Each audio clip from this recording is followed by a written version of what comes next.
बिस्मिल्लाहिर्रहमानिर्रहीम। अस्सलाम वालेकुम। कैसे हैं आप? उम्मीद करती हूँ बिल्कुल खैरियत से होंगे। अल्लाह ताला आपको हमेशा इसी तरह खुश व खुर्रम रखे, आबाद रखे, सलामत रखे। आमीन सुम्मा आमीन।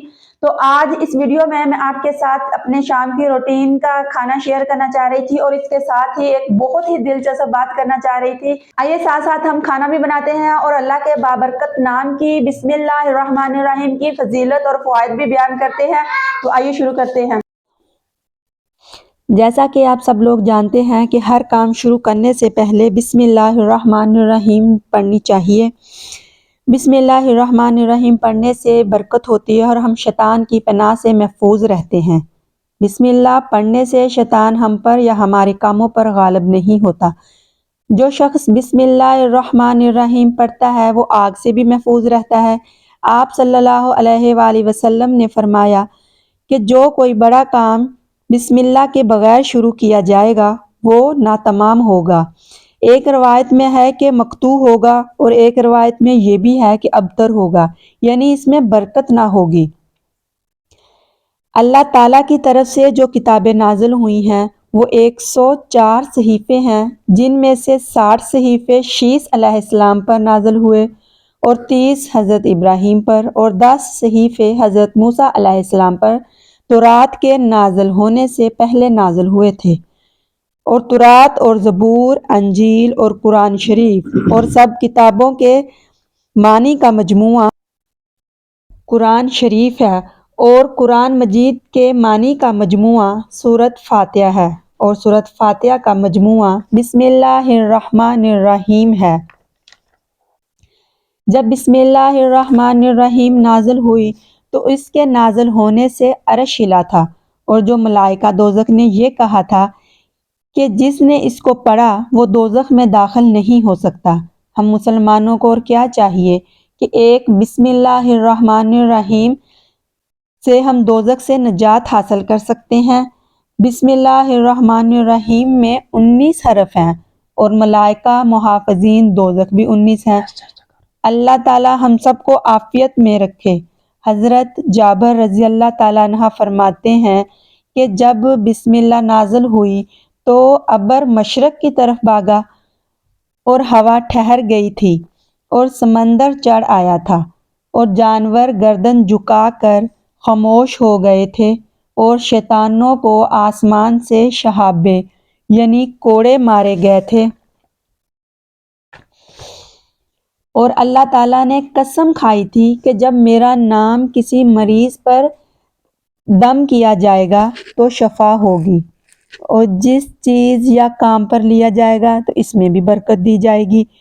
जो मुसलमान शख्स दोज़ख से नजात चाहता है तो इस शख्स को चाहिए कि वो कसरत से बिस्मिल्लाहिर्रहमानिर्रहीम का विरद करे। एक तो काम में बरकत होगी और दूसरा के खाने में बरकत होगी। अब तो ऐसे लगता है कि जैसे हर चीज़ से बरकत ख़त्म हो गई है, खाने पीने की चीज़ों से, ज़िंदगियों से, हर चीज़ बेबरकत हो गई है। और जो कोई इसम को 100 मरतबा लिख कर अपने पास रखेगा तो लोगों के दिलों में इस शख्स की इज्जत होगी। और इस बिस्मिल्लाह की बरकत मैं आपको बताती चलूँ कि जो मरीज़ बहुत ज़्यादा सीरियस हो, जैसे कि दिमाग की शरेयान फट गई हो या हार्ट अटैक आ जाए या फालिज का मसला हो, ऐसी बहुत सी बीमारियां हैं जिसमें आप 11,000 मरतबा 3 दिन तक बिस्मिल्लाहिर्रहमानिर्रहीम पढ़ें या दूसरों से पढ़ाएं तो इससे भी मरीज़ बिल्कुल सेहतयाब हो सकता है। ये मेरा आजमाया हुआ। बिस्मिल्लाह के पढ़ने से घर में बरकत होती है, रहमत के फरिश्ते नाज़िल होते हैं, घर में रहमत होती है, मुसीबतें ख़त्म हो जाती हैं और बलाएं भी टल जाती हैं। इसीलिए आप भी हर काम शुरू करने से पहले बिस्मिल्लाहिर्रहमानिर्रहीम लाजमी पढ़ लिया करें। जैसा कि बिस्मिल्लाह की बरकत से हज़रत नूह अलैहिस्सलाम की कश्ती चली थी और इसी से हज़रत इब्राहीम ने आग से निजात पाई थी। बस अगर तुम भी निजात चाहते हो तो जब घर में जाओ तो बिस्मिल्लाह कहकर दाखिल हो और जब घर से बाहर आओ तो भी बिस्मिल्लाहिर्रहमानिर्रहीम पढ़ लिया करो। और जब रात को घर के दरवाजे बंद करो तो भी बिस्मिल्लाहिर्रहमानिर्रहीम पढ़कर करो, क्योंकि بسم اللہ پڑھنے سے گھر کے اندر شیطان داخل نہیں ہوتا، اور جب تم رات کو لیٹنے لگو اپنے بستر پر تو بھی بسم اللہ الرحمن الرحیم پڑھ لیا کرو، کیونکہ اس کی برکت سے آپ کو کوئی تکلیف نہیں پہنچے گی۔ اور حضرت محمد صلی اللہ علیہ وآلہ وسلم نے فرمایا کہ جس نے وضو کے شروع میں بسم اللہ الرحمن الرحیم نہ کہی تو اس کا وضو نہیں ہوا، اور جس شخص کا وضو نہیں ہوتا تو نماز بھی نہیں ہوتی۔ اسی لیے آپ کو چاہیے کہ آپ سے ایک گزارش ہے کہ آپ بھی ہر کام شروع کرنے سے پہلے بسم اللہ الرحمن الرحیم پڑھ لیا کریں۔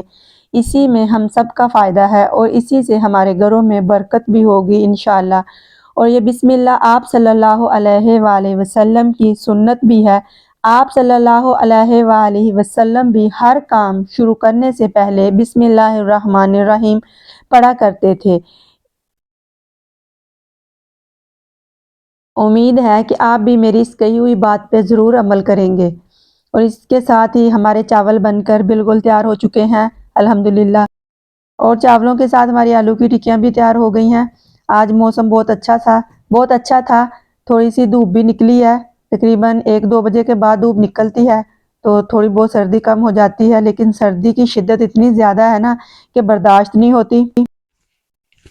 اور سردیوں میں ہی ایسی چیزیں کھانے کا مزہ آتا ہے کیونکہ پانی کم پیا جاتا ہے، یہ ٹکیاں وغیرہ چاول وغیرہ۔ تو ہماری ٹکیاں بھی تیار ہو چکی ہیں، یہ گھر والوں کی فرمائش پہ چاول اور ٹکیاں بنی ہیں کیونکہ سردیوں میں دل چاہتا ہے ایسی چیزیں کھانے سے۔ تو بس تھوڑا سا رہ گیا کام ہمارا، اس کے بعد سارے گھر والے مل کے بیٹھ کے کھانا کھائیں گے انشاءاللہ تعالی۔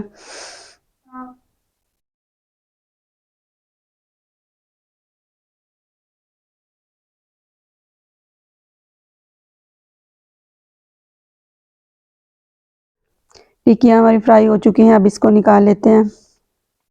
ماشاءاللہ سے بہت اچھی خوشبو آ رہی ہے اور سارے گھر والوں کو بھوک بھی بہت زیادہ لگی ہوئی ہے، تو سارے بے صبری سے انتظار کر رہے ہیں، اور ٹھنڈ بھی بہت زیادہ بڑھ گئی ہے۔ اگر آپ کو میری آج کی ویڈیو اچھی لگی ہوئی ہو تو مجھے کمنٹس میں ضرور بتائیے گا۔ میری ویڈیو کو لائک کریں، شیئر کریں اور میرے چینل کو سبسکرائب لازمی کریے گا۔ اللہ تعالیٰ آپ کے کھانوں میں، زندگیوں میں اور کاروبار میں برکت عطا فرمائے، آمین ثم آمین۔ اس کے ساتھ ہی مجھے دیجیے گا اجازت، دعاؤں میں یاد رکھیے گا۔ اللہ حافظ۔